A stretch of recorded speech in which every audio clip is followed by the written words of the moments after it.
varbūt tās nekārtīgākas drēbes, varbūt tās ne ar tik labu šampūnu izmazgātu mati, varbūt tās es esmu tievāks, garāks, varbūt es esmu resnāks nekā pārējie, un ko es varu atkal tā deizklātais pateikt, ka diemžēl šis laiks no tās 5. līdz 9. klasē tas ir tādu fizisku pārmaiņu laiks meitenēm, zēniem, kad tādu, kādu jūs esat 5.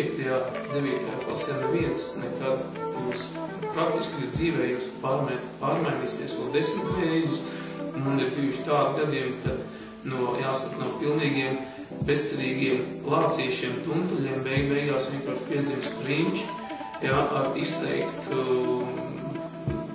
skaistu figūru meitenes un izteikt trapeci un spēcīgi vīrieši, tādu augļu tipu, un viņi izšķirās no pilnīgi tādiem neglītiem pīlētiem kaut kādām mirkļiem. Mēs visi esam tik neprognozējami savā tālākajā attīstībā, un to katrā ziņā to nevar paredzēt, ar to vajag sadzīvot un sadzīvot mierīgi. Esat mīļi viens pret otru, mīliet viens otru, ieklausieties, nepaskaidriem garām būtiskajiem. Horeogrāfijas varbūt tās varētu ieteikt izmantot tajos brīžos, tad, kad jums liekas, ka pie savu vārdiem vairs neko nevar pateikt. Jo principā tā ir dejas valoda, tā ir īpaši tieši ar to, ka to saprot jebkurā pasaules malā, jebkurš cilvēks, un ja jūs jūtat, ka jūs nevarat pateikt ar vārdiem to, kas ir sakāms, un jums liekas, ka vārdi vai mūzika vai kaut kāds tēlotāja māksla vienalga, ko jūs izmantosiet savā darbiņā, ja nespēja izteikt to, tad dejojiet. Un šī brīža attieksme pret dejošanu, es domāju, ka ir ārkārtīgi elastīga un brīva.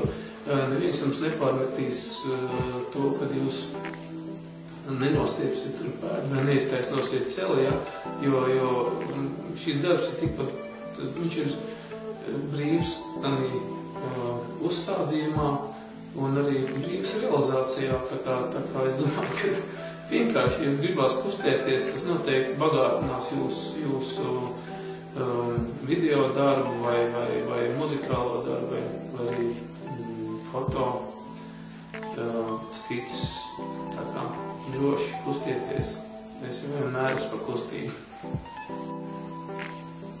Tas 5. 9. klasa, tas ir tāds vispār, jo man liekas, ka skolas laiks, tas ir tāds īpaši to, ka tā ir tāda savu veidu cīņa par vietu zem saules, un cīņa par savu vietu klasē, un man kaut kā savā ziņā man ārkārtīgi paveicās ar to, kad es aizgāju skolā gadu ātrāk, jo man gāja secen Krievu armija, līdz ar to pēc tam, un arī tādā gadā, kad es pabeidzu vidusskolu, bija tieši konservatorija uzņemšana uz horeogrāfijas nodaļu.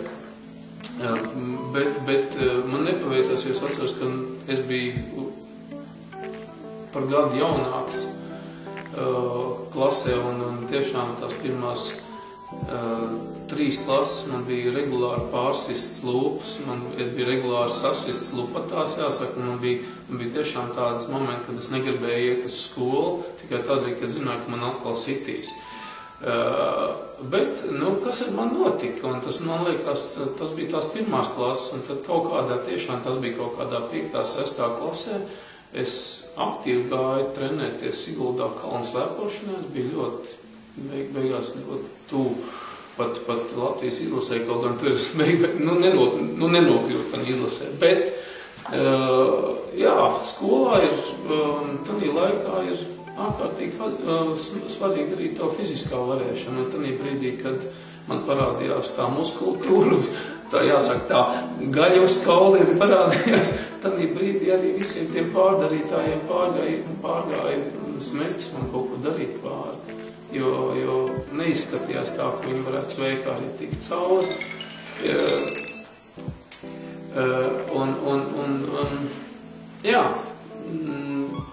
Protams,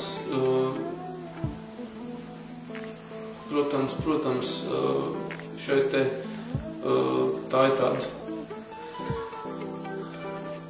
Vienmēr, jā, es nekad neesmu īpaši, bijis no tiem, kas varbūt tās tieši iemesli dēļ, kad es kādreiz tikai vienmēr tur tā ļoti darīts pārtika un varbūt tas es tādēļ runāšu no tiem, kas meklē kašķi kaut kur. Es esmu no tiem, kas no notikuma vietas kaut kādi, ja ir iespējams no kaut kādām tādām fiziskām sadursmēm izvairīties, es izvairos. Protams, netiek aizskārt kaut kādu manu principu, jo parasti principos ir iesaistīts meitenes. jā, tad es kļūstu ļoti slikts puika. Jā, jo ja kādam ieslēdz, kad ir kaut kādas tādas pārestības, tad man iestājās tāda kondīcija, ka es jūtu, man paliek karsts ausīs, un tad es vienkārši kļūstu īsti neregulējams. Bet tas ļoti reti ir. Tas ir, man ir bijis kaut kāds reizes 3 mūžā tāds, bet, tomēr es ieteiktu mēģināt visur pa labā. Var, jā, un dejot, protams. Jā, un esiet stipri arī fiziski, jo tāda